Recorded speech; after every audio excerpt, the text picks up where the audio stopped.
Well, what's up, everybody? Bishop J, or the Greatness Coach, here bringing you another episode of the Pastor Plus podcast, where I'm on a quest to find a way to get pastors in front of as many entrepreneurs, business leaders, influencers as possible to help them realize there is life beyond the pulpit. And today, I have a very special guest that we're bringing to the Pastor Plus podcast. I'm so excited about my guest today. She is a veteran of the entertainment industry. She worked in talent management before starting or becoming the CEO and founder of NRJ Enterprises. She is a nationally recognized transformational speaker. She is a 4-time author. Everyone help me welcome to the Pastor Plus podcast, Miss Nicole Roberts Jones. Nicole, thank you so much for being on the Pastor Plus podcast. So beyond excited to be here. And look, just from our little pre-conversation, I'm trying to contain my excitement. So yes, thank you for having me. Well, listen, just to start it off, just to dive right in, you're a connoisseur of purpose. And I really believe that there are so many pastors, leaders, or ministry leaders who have said yes to the call of God, but still have some areas lacking as it relates to purpose. Can you unpack for a few minutes what it really means to just be in purpose? Sure. So to unpack that, I kind of want to tell my story really quickly so that you all understand the context by which I'm clear that I'm in my calling. Yes. All you are in the pulpit, I'm outside the pulpit. I call myself a marketplace apostle.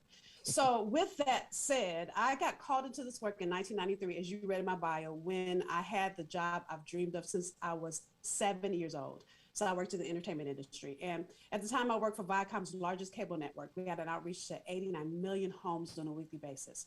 From there, I was elevated into a casting position working on the #1 TV show on Fox. Now I can go on and on about all the parties I went to, all the stars I bumped elbows with. I was living the dream. Again, I told you it was my dream since I was 7, but everybody else's dream. But in the dark of the night, when I was by myself, I started to feel tormented by my dream because I felt like something was missing. And I didn't understand why I felt like this. Yes. And every time I tried to talk to one of my friends, they said, Nicole, are you crazy? Didn't you go to this red carpet? And didn't you go to this VIP event?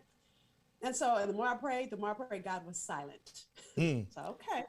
So one night, one of my good girlfriends invited me to work at a youth lock-in at our church. And those of you that aren't familiar with the word lock-in, they lock in the kids so you can't get out. You spend the night so nobody can get in too, especially when you're from the hood.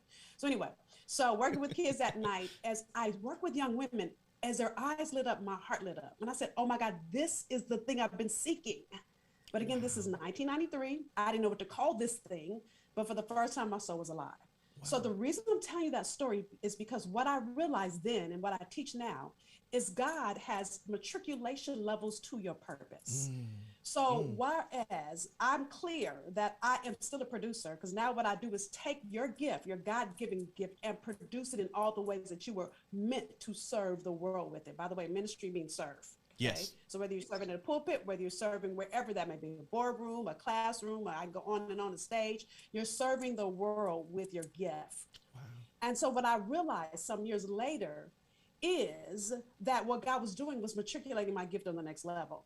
So what happens is, we start school, we go to kindergarten, then we go to elementary and junior high and high school and yada, yada, yada, yada, yada. Well, our purpose matriculates that same way, but God doesn't tell us the end from the beginning. He might show us a glimpse, right? Though the vision tarry, wait for it. Yes, He doesn't tell you all the stuff in the middle. And so really it's my greatest gift to hold the space that all people, pastors included, I work with a lot of pastors, where you really understand that there's more to your calling than the pulpit on Sunday morning. And how do you begin to be the answer to all those that need you, whether it's counseling, whether it's coaching, whatever that may be, whether it's housing development, whatever that may be, in an extension to whatever it is you're called to do in the pulpit. That is so amazing because, as you said, you work with pastors. One of the things that I see on this end is there are many pastors who struggle with the reconciliation of calling versus, entrepreneurship or purpose. Many pastors have a struggle with saying, how do I monetize what it is God has called me to do? Can you speak to that? Oh, yes, can I? So I can talk on the next 8 hours about this, but I'm going to try to say it in 10 seconds. Probably won't say it in 10. But anyway, so here's the difference, okay? So when you're Sunday in the pulpit, what you're doing is helping people understand who God is, how he maneuvers through the world, and builds a relationship, okay? when you're serving, and depending on what you're doing, whether you're a lawyer, an accountant, whether your gift is family counseling, relationship counseling, DV counseling, I can go on and on, whatever that gift is, when you serve that group of people through that gift is meant to make room for you. Wow. So one, you're serving and helping them, whether you're praying with them, teaching them, doing Bible study, that's free. That means you come to church. Yeah. The other means that I have a contractual relationship with you, meaning I'm working on a predictable result, meaning I'm going to meet you once a week, every other week for 12 weeks, what have you. That you should be paid for, because look how much time you're giving to that one person. Whereas when you're at church, you're pouring into a large group all at once. That's good. One is study, one is strategy. Totally different. Ooh, study and strategy. Steady and strategy. I love that. I love that. There's a group of pastors that I work with, and one of the things they're trying to figure out, one of the whole aims of the Pastor Plus podcast is helping them understand that some pastors just need permission just to say, look, it's okay for you to tap into your plus side, to find other ways to unlock. I deal with a lot of pastors who have said yes to God's call, but then there's a business owner in them, there's a motivational speaker in them, there's some kind of strategist in them. How do we take that first step based on what? I love what you said you do. You help people create multiple streams of income from their God-given purpose. How does a pastor who speaks well, has leadership quality, how does he then begin to think about packaging up some of those skills? Okay, so first I got to tell you, I love the layer to my story, okay? Because it's going to be yummy, because I lived through what I call the struggle years, right? Yes. So I'm saying that because 1993 I got called, okay? So as of this year, at the time we're recording this podcast, it's been 28 years, even though I'm only 29. Don't try to figure out how old I am, okay? So with that said, it took me 17 years to understand the answer to the question you just gave me, okay? Wow. So I'm going to keep it all the way real. I think somewhere along the way, somebody told us, or it got dropped in our mind, not in our spirit, mind. There's mind sight and eyesight, or even spiritual sight, right? Yes. So God doesn't give you a gift for you to struggle. But when I started, so that moment in my church in 1993, I started a program for African-American teenage girls. That one program at my one church soon became 10 chapters in 10 churches throughout the country. Wow. So I cut my teeth on working with churches, okay? And I know, again, matriculation, y'all, because now I can serve y'all because I've been there and done that, right? And so I'm saying that because, let me tell y'all, I was going, so back about 17 years in, by 2010, so you understand the context. I had 10 chapters by then. I had started working with highly skilled professionals like many of you. That's what you are. You're a pastor. You have expertise. Hello. Before you were a pastor, in the middle of being a pastor, you learn some things that makes you an expertise at something other than being in the pulpit. So here is the thing. I started coaching people like all of you. And so I had a max out coaching client roster. So in 2010, I wrote my first book. That first book was published by a publisher. They called me and said, ooh, you are a best-selling author. I was like, yes, right? I'm about to leave my 9 to 5. Excited. I started getting invitations to speak all over the country. I'm sharing that with you because I wasn't making $13,000 a year in my business. Wow. $13,000. Wow. So I want you to get why I'm passionate about what I teach, because I lived through the struggle years. Now listen, I hired a coach at that time. Well, first I prayed, Lord, if this is my purpose, you better show me something, because this little 13,000, I love you, but this ain't cutting it. That's how I talked to him, right? I can't live and eat off of 13,000. Me working this day job is keeping me from what I know is my purpose. You better do something. That's how I prayed. And I was bold enough to say it like that. Yes. So, and I was a little scared, but I still prayed it like that. So to make a long story short, I met a coach, hired that coach. Coach cost $30,000. Wow. So the first thing I had to learn is you got to invest at the level to which you want to see the return. Come on. Here I was with a master's degree too. And I still could not figure out how to make money in my business. I was teaching, my daytime job was as an adjunct professor at not one prestigious school. I worked at USC for almost 5 years. And then I moved to Boston and started teaching at Boston University. Wow. Still was struggling in my business. Okay. So my coach began to show me how I had been overlooking my gift and gave me strategy. So why I'm sharing that with you is there's a difference between ability and strategy. It's not, are you able? It's not, do you have the gift? Of course you do. God dropped that gift into you at birth. So there's no coincidence that you have a natural propensity to do some things and understand some things, but you having the ability and mastering it and growing it and getting strategy around it is two different things. The reason I failed in my business for 17 years, I'm laughing because like the children of Israel went down around that mountain for 40 years. I felt like I went around my mountain for 17 because I wouldn't ask for help. And it was that strategy that my coach gave me that I went from 13,000 to 200,000 within 6 months. And I've been growing by leaps and bounds. So I wanted you guys to get that. So here's the 3 things I learned, okay? Or 4 things. And this is so by the way, this book is called Find Your Fear. So all of the male pastors, don't miss your blessing. It's still for you. Just say ferocious instead of fierce, okay? Yes. So, and I know it's a long story, but I want you guys to get the context. I was watching Beyonce, and I'm transparent, by the way. And I would say I was hating on her a little bit, but I was hating on her all the way. Because let me tell you, if I could sing, baby, you need to understand. She would have had to run for her money, okay? So, but I cannot sing. So anyway, so I'm having a full-on hating on Beyonce moment. And what God drops in my spirit is you have fears too. And I'm like, I know this ain't God talking to me while I'm watching Beyonce. So what I began to realize is this, y'all. Beyonce created Sasha Fierce at a time when it was time for her to up-level her gift. Wow. See, before then, she had been performing with other women. And remember, y'all, she used to say she was shy. Now, she might still claim that. I don't know. But what was happening, she had this rumble in her to go solo, which was scary. Yeah. And she didn't know she could do it, so she had to conjure up this alter ego, kind of like, Clark Kent and Superman, right? Yeah. And so Sasha Fierce, it allowed her to stand the full power of her gift at its next level. So think about that. You're a pastor, that's done. That version of you is done already, right? No, I'm not minimizing it, but that's on your bio already. So I'm not here for who you already are. I'm here for who you have not yet become. Come on. And it's going to take a whole new version of you. So you got to be clear on 4 things to be clear if you're in your purpose, okay? Yeah. And that's what I call my fierce framework, which is why I told you that story, so you understand why it's my fierce framework, or ferocious, whatever applies. So step 1 is, what are you passionate about? Now, many people would say speaking, but speaking or preaching is the vehicle. There's some area of expertise that you love so much. That's what I'm not talking about. So I'm not talking about speaking or writing. That's the vehicle by which you write or you talk about this thing. But there are lessons of certain things you do or bump up against that you just love so much. Wow. That's no coincidence. That bumps up against your proficiency. Like, what are you really, really great at? So if I use, for an example, Michelle Obama in her book, Becoming, she talked about the fact that she had gone to law school, matriculated through the legal profession, was great at it. She'd gone to Harvard, gotten into some prestigious law firms, but she realized she hated it. Yeah.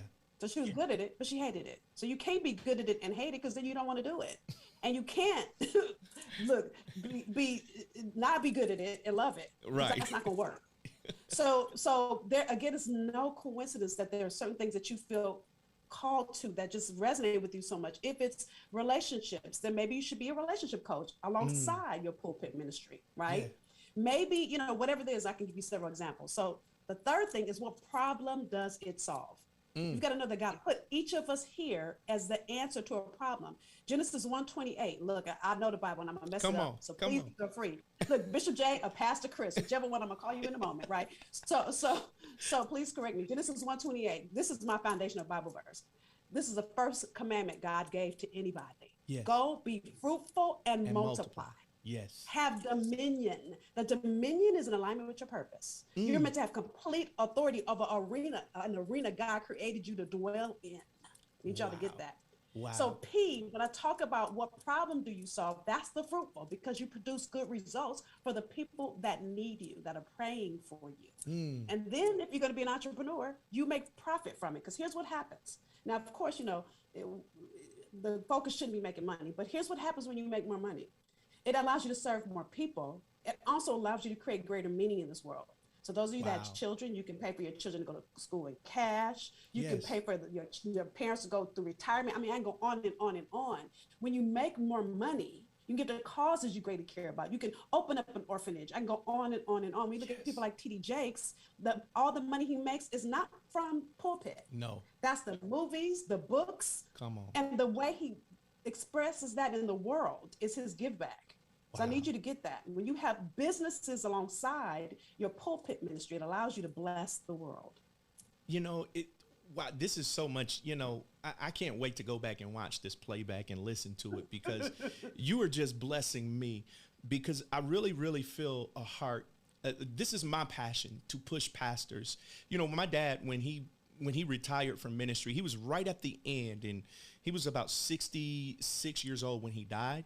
But his last 2 years, he didn't want to pastor. He was just bitter. He had burnt out. But he told me, he said, son, I just don't have anything else.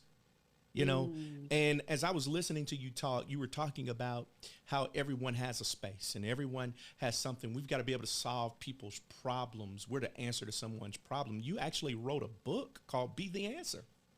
Yep, I did. And there's a pastor, a leader, a ministry leader, even a business leader who may need to hear that you can be the answer. Now, can you unpack your book, Be the Answer, a little bit? So what was the framework there? I'm gonna give a gift too, by the way. So here's the thing. So my calling, and I just really kind of said it. So it's the Genesis 1:28. Now I didn't talk about this in the book because I was still trying to figure out how to bridge my calling in ministry and business, but now I'm full clear. Got you. Right. Got I don't you. let go of one without the other. So I may not have had this Bible verse in that book, and so I'm gonna give you a free gift. It's called the DFM Formula Book. DFM Formula Book. So D is Dominion, Fruitful, Multiply. Just said this, DFM Formula. So if we look at Be the Answer, I want you to really, really get this, y'all. First, you've got to understand the one lane God created you to dwell in. One. I think so many of us trying to be everything to everybody, which means we're nothing to no one. Wow. Nothing. Wow. Nothing. And what happens when you're so busy trying to be everything to everyone, you leave so many things out and so much out because you can't laser focus on one thing. Just think about it. If I am trying my hardest to aim at this target that's here, but I got a target over here and I got a target over here, my aim is going to kind of be off, right? What am I going to hit? Nothing. So that's that whole dominion and being clear on your purpose and the lane. And then I said fruitful a minute ago, right? And what I didn't talk about is multiply. So fruitful is producing good results in that lane. So when you start serving people, what happens, and I love this, God is a God of systems. And this is so deep. I'm working on my next book. So some of the stuff is coming from research in my book. So listen, when you think about it, I am the answer to say, let's say you, Pastor Chris, right? Let's say Bishop Pastor, right? Pastor Chris. So let's say I'm the answer to you. And then you go do what you do to your group of people. So I'm a part of that system. Yes. So then when I bless you, you bless all your tribe. Then all your tribe blesses the people that they're called to. It becomes like a whipple wave in the world. Wow. It's so good, right? Wow. So that's what producing, think about it as a crop.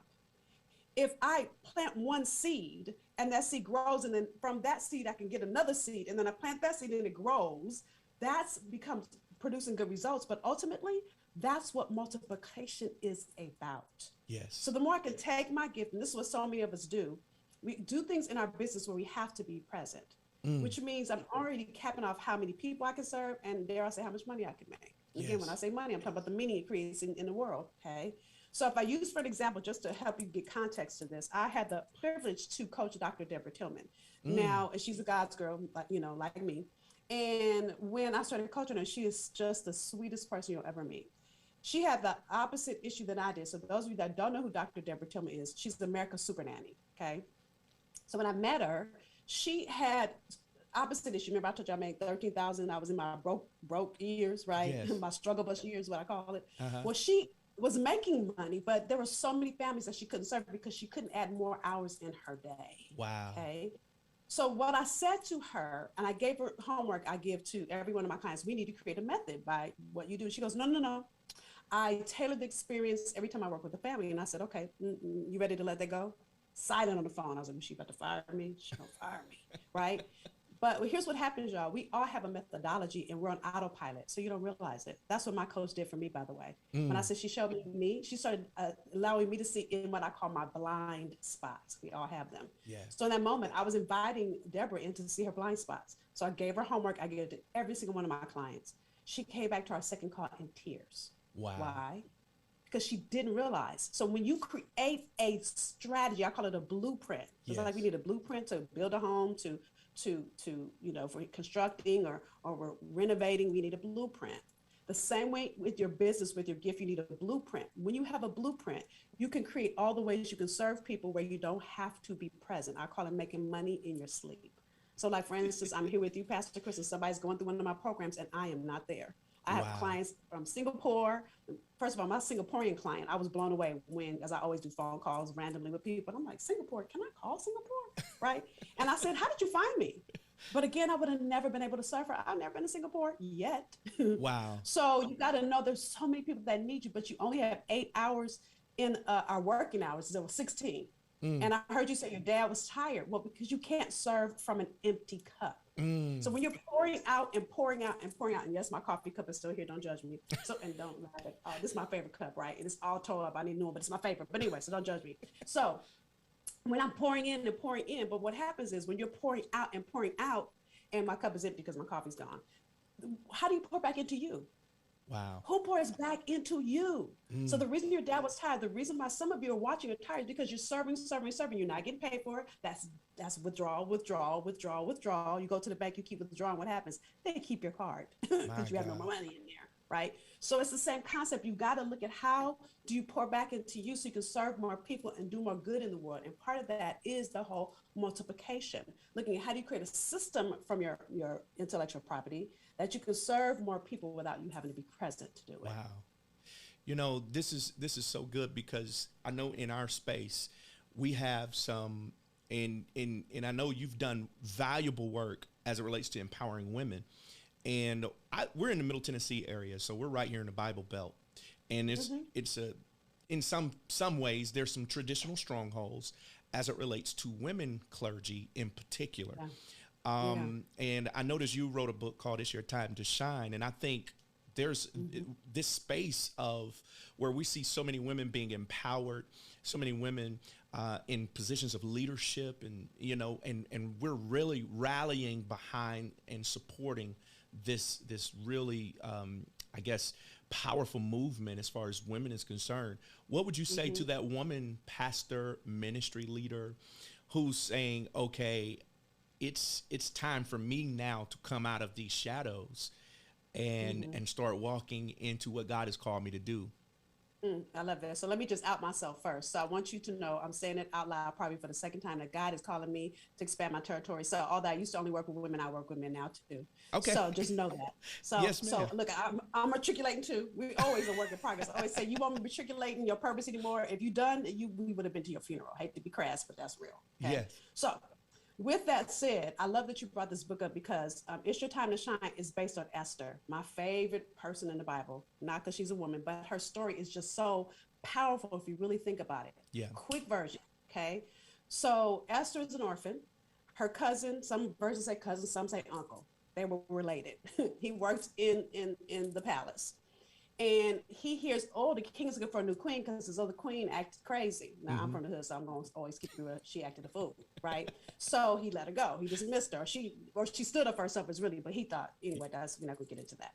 Yes. So, you know, beautiful women for all over the land, like The Bachelor. Kind of like The Bachelor. Y'all have seen The Bachelor. You've heard of it if you haven't seen it. So an audition to be his new queen. Well, Mordecai, her uncle cousin, heard about this and said, Esther, you have to run. Now, the only problem was she was a Jew. So I'm sharing this because, listen, church doesn't need more church. Come on.